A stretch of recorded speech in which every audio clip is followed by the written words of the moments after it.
안녕하세요. 오늘도 사연살롱을 찾아주셔서 감사합니다. 40대 여자입니다. 저는 올해로 치위생사로 근무한 지 15년 차 되었는데요. 저희 집안의 동서 이야기를 해볼까 해요. 저희 도련님은 꽤 늦은 나이에 장가를 가게 되면서 저희 집안에 동서가 들어오게 됐어요. 아직도 도련님께서 동서에 대한 이야기를 처음 꺼냈을 때 그날의 분위기가 잊혀지지 않는데요. 아우, 너 장가 안 가겠다 그래 하더니 결국 누굴 데려오는 거야? 그래, 뭐 하는 아가씨냐? 아, 그 사람은 현재 치과 의사예요. 뭐라고? 의사? 아니, 네가 어쩌다 그런 아가씨랑 엮이게 된 거냐? 사실 저도 이런 사람이랑 제가 엮일 줄 몰랐는데 지인과 만난 자리에서 어쩌다 만나 몇 마디를 나눠보니까 서로 취미도 비슷하고 좋아하는 것도 비슷해서 대화가 잘 맞더라고요. 그러다 보니 결혼까지 생각하게 되었고요. 어머니, 그간 자식이 장가 안 가서 걱정이 많으셨을 텐데 죄송합니다. 이제라도 가게 됐으니 마음 푹 놓으세요. 그래, 너무 잘 됐구나. 사람 됨됨이도 중요하지만 집안도 직업도 중요하지. 언제 그 아가씨를 볼 수 있는 거야?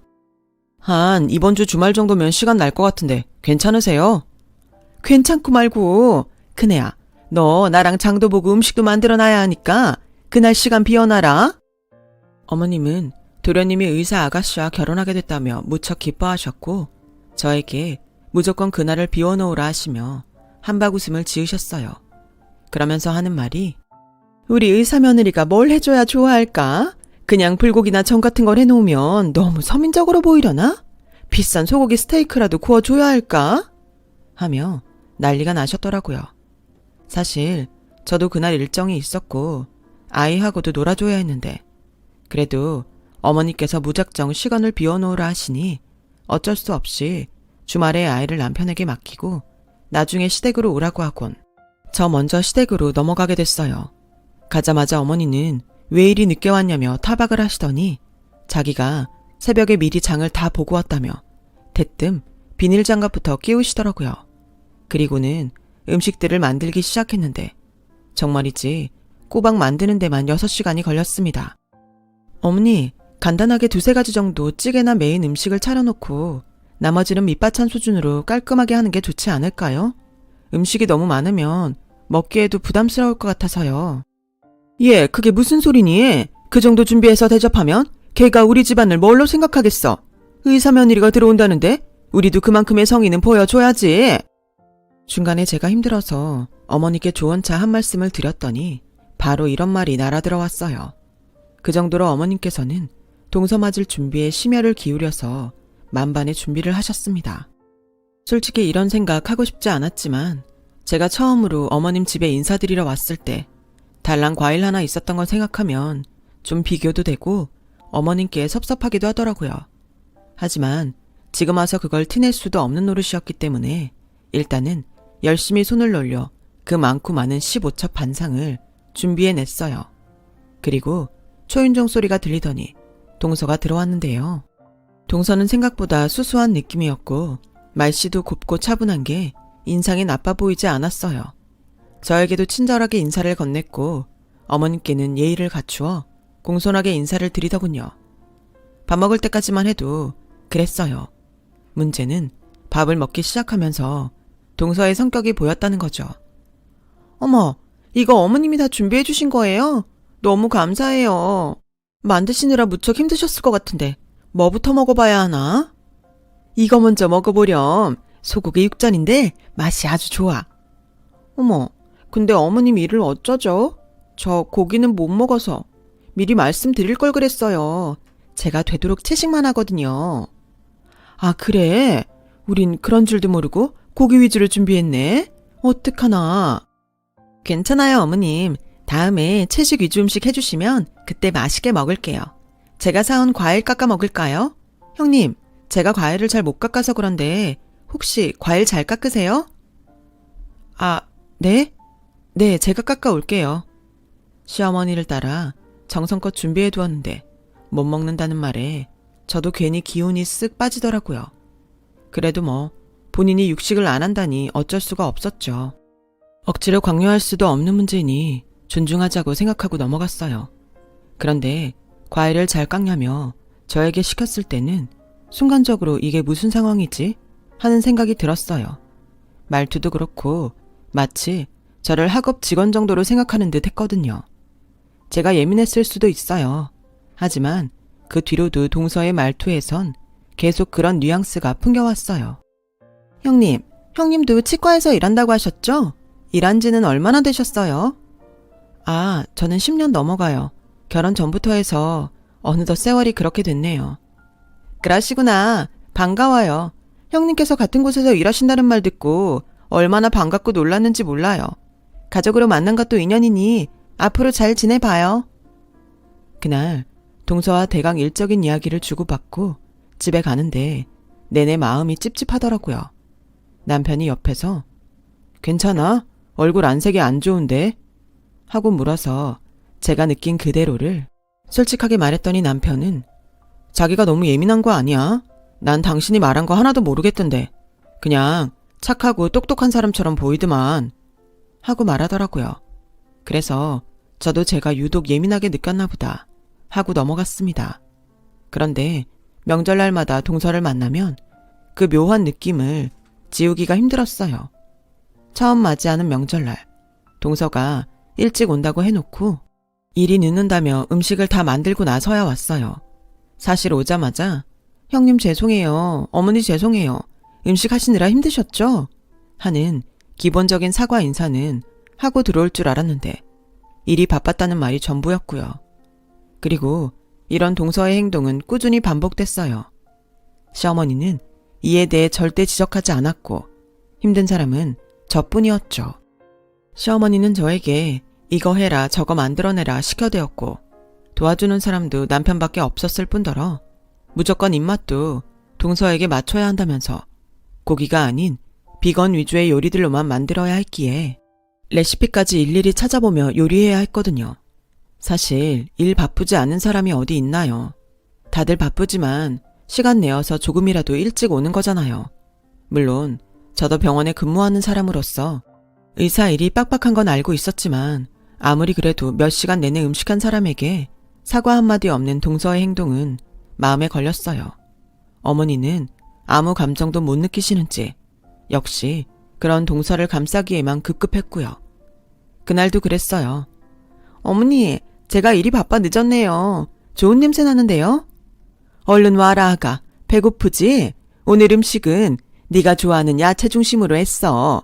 고기는 하나도 없다. 어머 정말요? 어머님 역시 짱이에요. 우리 아가 먹고 싶다는데 당연히 해줘야지. 얼른 옷 벗고 앉아라. 시어머니는 동서를 앉히더니 그때부터 어미새처럼 동서의 밥숟갈에 하나하나 얹어가며 입에 넣어주더라고요. 동서는 연신 웃으며 저에게 고맙다는 말 한마디 없이 그걸 넙죽넙죽 받아먹고 있었고요. 왠지 모르게 보기 싫은 광경이었어요. 차라리 고개를 돌리자 싶어 부엌에 있는데 갑자기 이어지는 동서의 말에 부엌에 있다 화들짝 놀라고 말았어요. 어머, 이거 김치전이 왜 이렇게 짜요, 어머님? 김치전? 어디 맛 좀 보자. 아유, 좀 짜긴 하네. 얘, 큰애야, 이거 네가 반죽한 거지? 너 김치전을 왜 이리 짜게 만들었니? 아니, 내가 김치전 만들 때 우리 둘째 아가 짠 거 싫어하니까 잘 요리하라고 몇 번 말하지 않았니? 내 말을 귓등으로 들은 게야. 어머님, 저 평소대로 만들었는데요. 별로 짜지도 않고요. 형님, 그럼 제 입맛이 어디 잘못됐단 얘기예요? 이거 짜요. 동서, 그게 아니라. 됐다. 그만해라. 아가야, 제가 저런다. 덤벙덤벙 실수투성이야. 앞으로는 내가 단단히 주의시키마. 기분 풀고 다른 거 먹자. 그나저나 아가 요즘 일이 많다며. 친언니가 그러던데 스트레스가 아주 심하다며. 일도 좋지만 몸 사려 가면서 아껴가면서 해라. 그러다 몸 버리면 큰일 난다. 네, 역시 저 걱정해 주시는 건 어머님밖에 없어요. 감사해요. 근데 형님 혹시 기분 상하신 건 아니죠? 표정이 왜 그러세요? 예, 작은 아가가 짜다고 말할 수도 있는 거지. 솔직히 평 좀 했다고 그걸로 윗사람이 화가 나서 대놓고 표정을 굳히고 있으면 어쩌니? 속 좁아 보이게 말이야. 얼른 표정 안 푸니? 정말 가지가지더라고요. 제가 만든 김치전이 짜다며 갑자기 시비를 거는 동서나 그걸 받아치며 저에게 뭐라 하시는 시어머니나 둘이 죽이 너무 잘 맞아 마치 한 쌍의 원앙새인 줄 알았어요. 게다가 동서가 저에게 얄밉게 표정이 안 좋다며 굳이 지적을 하고 나서니 그때쯤 되어선 저도 참을 수가 없었어요. 네, 차라리 잘 됐네요. 말 나온 김에 저도 속 시원하게 말씀드릴게요. 동서, 솔직히 말해서 동서의 행동 몇 가지 때문에 기분이 좀 나빴어. 일단 동서는 지금 몇 번이나 명절날 바쁘다고 일찍 오지 않아서 나 혼자만 일을 하게 됐어. 근데 일이 그렇게 됐으면 나한테 적어도 사과 몇 마디 정도는 해줄 수 있는 거 아니야? 난 동서한테 사과 한마디 들어본 적이 없어. 그리고 어머님께서도 무조건 그런 동서를 감싸고 돌 게 아니라 잘못된 건 잘못됐다 말씀해 주셔야죠. 음식도 안 하고 음식에 대해 불평만 하면 제 기분도 상한다고요. 동서나 저나 어머님 같은 며느리인데 이러시면 저는 차별이라고 느낄 수밖에 없어요. 속상하기도 하고요. 기가 막혀. 큰아가, 너 뭐라 하는 거니 지금?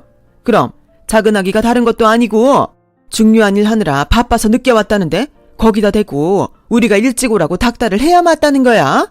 너야 시간이 남아돌아 여기 와서 일해도 되는 사람 있지만 작은아가는 의사야. 귀한 사람이 어렵게 발걸음 해줬으면 잘해줬다고 따뜻하게 맞이해줘야지. 어떻게 윗사람이 돼서 그렇게 안 좋은 점만 꼬집어서 말하려는 게야. 그렇게 해야 네 마음이 편하니? 작은아가한테 얼른 사과해라. 형님, 듣다 보니 좀 그렇긴 하네요. 어머님, 형님 원래 저러신 분인가요? 아님 저한테 악감정이라도 있으신 거예요? 제가 원래 성격이 모난 구석이 있다. 아량 넓은 작은아가 내가 이해해라. 아휴, 윗사람이 되어가지고 미안하다. 내가 대신 사과하마. 네, 제 말이 떨어지기 무섭게 저는 그날 시어머니에게는 온갖 구박을, 동서에게는 듣기 싫은 소리를 들어야 했어요. 차라리 말을 꺼내지 말걸 후회가 되더라고요. 진심 어린 사과를 들을 줄 알고 기대했던 제 스스로가 바보 같았고요. 저는 그 자리에서 도저히 있을 수 없다고 생각돼 그냥 말없이 자리를 박차고 일어나 버렸고 그 뒤로 들려오는 시모의 말은 죄다 무시해버렸어요. 남편은 나중에 이 일을 듣고 버럭 화를 내더군요. 아니, 엄마가 당신한테 그런 말을 했단 말이야? 엄마는 꼭 이런 식이야. 어렸을 때도 진원이만 공부 잘해서 얼마나 이뻐했는지 몰라. 이거 사준다 저거 사준다. 진원이 공부하니 너는 방해하지 말아라. 그때도 엄마한테 차별받고 무시당한 게 마음에 남아 지금까지 있는데 당신한테도 그런 대접을 하다니 엄마한테도 정말 실망이다. 내가 단단히 말해둘게. 아니야, 그러지 마. 바뀌실 분도 아닌데 못하러 그래. 넘어가긴 이런 걸 넘어가면 안 되지. 내가 엄마에게 말할게. 남편은 고맙게도 제 편을 들어주며 제 마음을 달래주려 했어요. 하지만 남편이라도 마음을 다 알아주는 건 아니었어요. 그 순간 기분은 풀렸지만 마음의 멍은 가라앉지 않았죠. 그리고 동서와 저를 두고 하시는 차별은 어머님의 환갑 잔칫날 두드러졌는데요. 저는 평소 어머님이 원하시던 대로 좋아하는 음식들을 주문하고 케이크와 꽃다발, 선물을 준비해 갔어요. 나름대로 시간도 쓰고 돈도 들여 정성을 쏟은 것이었는데 동서가 준비한 선물은 제가 준비했던 공진단 세트와는 비교가 될 만한 금액의 선물이더라고요.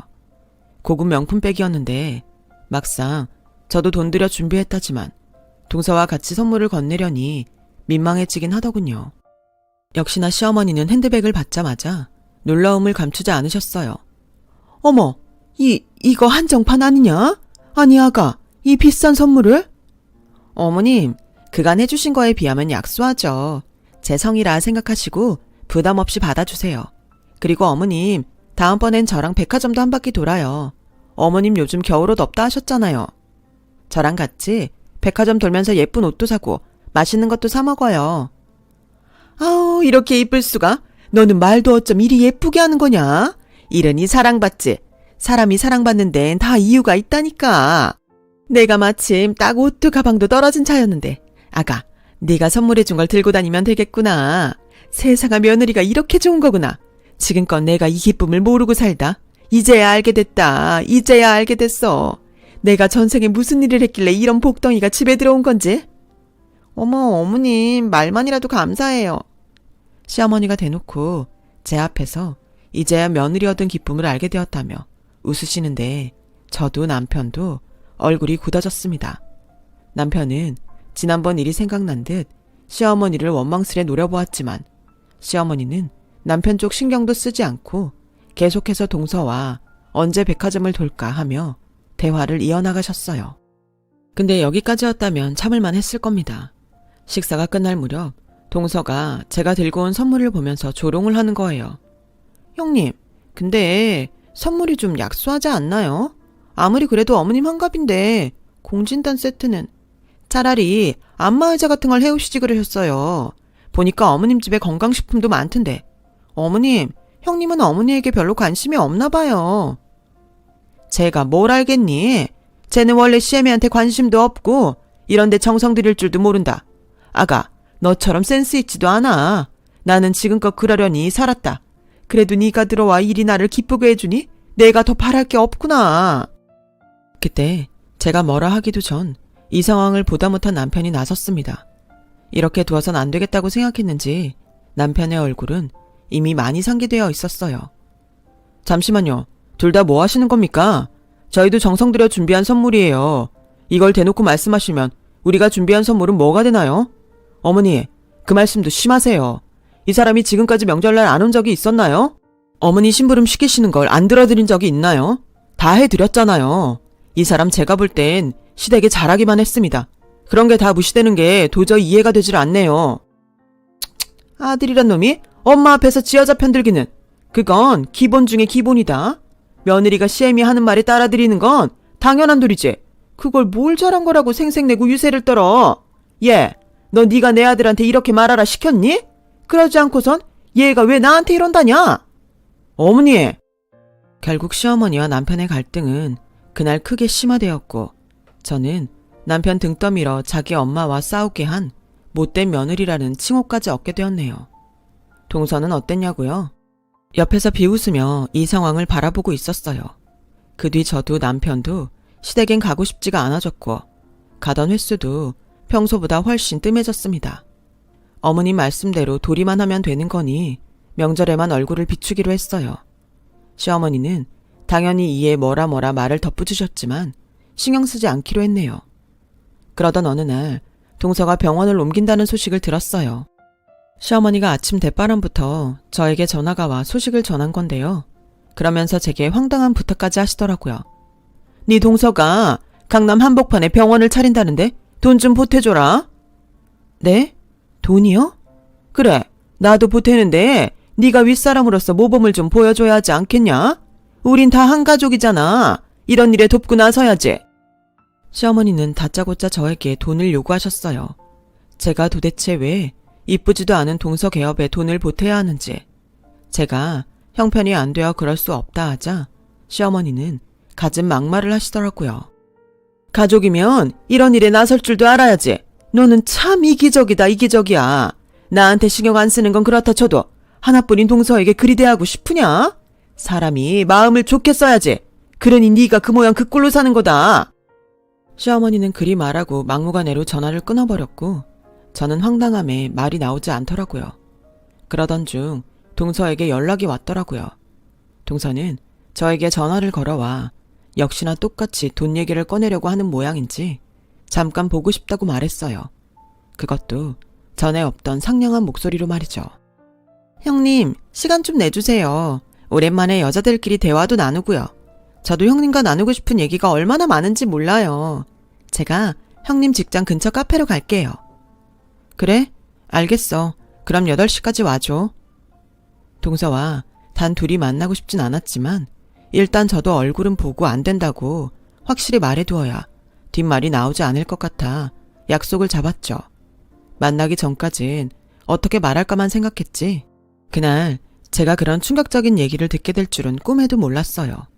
근데 하늘이 저에게 기회를 준 건지 당일날 생각보다 일이 늦게 끝나 만나기로 한 카페에 동서보다 늦게 도착을 하게 되었어요. 빠른 걸음으로 동서를 찾고 있는데 동서는 제가 온 줄도 모르고 누군가와 통화를 하고 있더라고요. 그때 저는 동서를 부르려던 찰나 동서의 입에서 흘러나온 한 단어에 걸음을 멈추게 되었습니다. 바로 엄마라는 단어였습니다. 엄마 지금 약속이 있어서 나와 있으니까 우리 딸 아줌마가 차려주는 밥 먹고 있어. 엄마가 지연이 좋아하는 인형 사갈게. 엄마? 저는 엄마라는 단어에 그만 너무 놀라 동서가 저를 부르는 소리도 놓치고 말았습니다. 동서는 제가 들었다고 상상도 못했는지 저를 보고 쌩긋쌩긋 웃으며 인사를 하곤 안부를 묻는데 저는 대화에 제대로 집중조차 할 수 없었어요. 그리고 동서의 돈 빌려달라는 제안에 형편이 안 된다고 짧게 거절만 하고 집으로 돌아오게 되었습니다. 저는 집에 도착하자마자 남편에게 이 일을 말했어요. 남편 역시 경악을 했죠. 정말? 엄마라고 했다고? 분명히 내가 들었다니까 여보. 아무래도 수상해. 아니 그럼 내 동생이 애엄마랑 결혼한 건데 말도 안 돼. 어떻게 애가 있는 걸 숨기기까지 했겠어. 남편은 말도 안 된다고 했지만 저는 왠지 이 일을 그냥 넘겨선 안 될 것 같다는 이상한 직감이 들었어요. 그래서 흥신소에 동서에 대한 의뢰를 하게 되었어요. 그로부터 일주일 뒤 동서의 치과 개업날 시어머니로부터 연락이 왔어요. 어떻게 사람이 그럴 수 있는 건지 제 상식으로는 이해할 수 없는 분이었습니다. 잔말 말고 얼른 개업식에 와라. 지금 여기 할 거 천지야. 음식도 날라야 하고 중간중간 쓰레기도 갖다 버려야 한다. 중요하신 분들도 많이 오는 자리니 최대한 갖춰서 와라. 또 대충 시장 아줌마처럼 입고 와. 시애미 창피하게 하지 말고. 시어머니 말을 듣는데 너무 화가 나 꽉 찐 주먹이 부르르 절로 떨렸어요. 하지만 저는 꾹 참고 네 갈게요 어머니 하고는 동서의 병원으로 갔어요. 제가 물론 준비 없이 간 건 아니었어요. 저도 만반의 준비를 하고 간 거였죠. 병원에 들어가자마자 출장 뷔페를 불렀는지 고급스러운 음식들이 가득 차려져 있었고 사람들도 꽤 많이 와 있더군요. 만족스러운 세팅이었어요. 저는 동서에게 곧바로 다가가 인사를 건네었고 동서는 제가 예상한 반응을 보였네요. 어머, 형님 오셨어요? 형님, 이거 앞치마 받으시고요. 저기 화분부터 좀 옮겨주실래요? 화분? 네, 큰 화분이라 사람이 2명 필요했거든요. 형님이 힘쓰는 일 잘하잖아요. 형님이 오셔서 제가 이제 한결 마음이 놓이네요. 그럼 수고해주세요. 그때 저는 동서를 잠깐 붙잡았어요. 그리고 동서에게 사진 한 장을 건네었어요. 이게 어떻게 형님 손에... 내가 묻고 싶네. 동서는 도대체 뭐라고 다니는 사람이야? 어머님은 이걸 아시나? 동서는 저에게 받은 사진 한 장을 부들부들 떨며 바라보았어요. 동서 얼굴이 좋지 않자 시어머니도 어느새 옆에 와 사진을 함께 보시게 되었고 제 말을 들은 시어머니의 얼굴 또한 새파랗게 질려버렸죠. 어떻게 자기 딸이 있는 걸 숨길 수가 있어? 조사해보니 다른 남자 사이에서 낳은 7살 난 애도 있고 심지어 그 남자랑도 아직 만나던데 스킨십도 하고 같이 모텔 들어가는 사이면 상간남이라고 해야겠지? 무슨 말이에요 그게 형님. 어디서 이런 말도 안 되는 사실을 가져와서 저를 음해하려 들고? 아가, 내가 지금 잘못 본 거지? 이거 너 아니지? 조작이에요 어머님. 이거 저 아니에요. 아니 근데 왜 네가 여자아이랑 다정하게 손을 잡고? 모두 사실 맞고 제가 흥신소에 의뢰해서 확인한 것들이에요. 원하시면 녹취 파일까지 들어보세요. 동서와 동서 딸이 나누는 대화까지 녹음되어 있으니까요. 저는 시어머니의 반응을 지켜보며 천천히 녹음 파일을 들려주었고 그 안에 음성을 듣자마자 시어머니는 그만 몸을 가누지 못하고 우당탕 소리를 내며 쓰러졌어요. 시어머니가 쓰러지는 소리에 사람들이 이쪽으로 몰려들더라고요. 저는 사람들이 있는 무리 안에서 그 다음 녹음 파일을 켰습니다.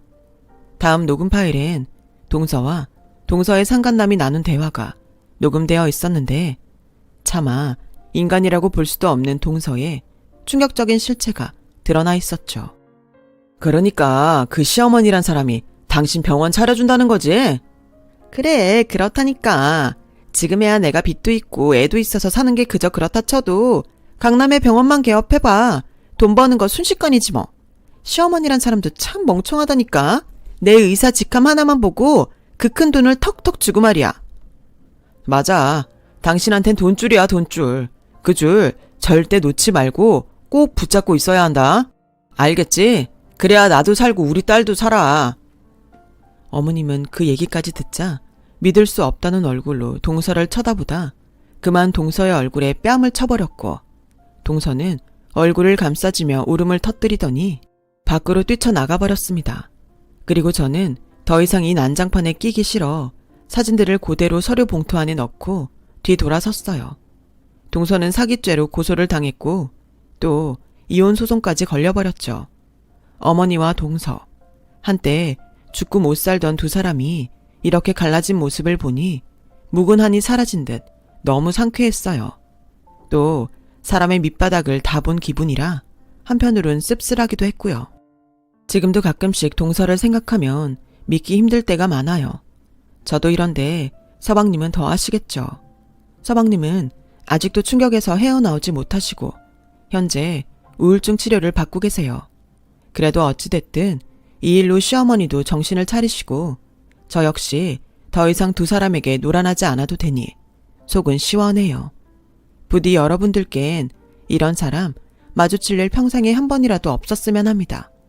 가족이 되실 일은 더더욱 없었으면 해요. 하루하루가 평안하고 행복하시길 바랍니다. 지금까지 긴 이야기 들어주셔서 감사합니다. 여러분, 사연 댓글에 응원과 현명한 조언 부탁드려요. 좋아요와 구독은 저에게 큰 힘이 됩니다. 오늘도 좋은 일 가득하세요.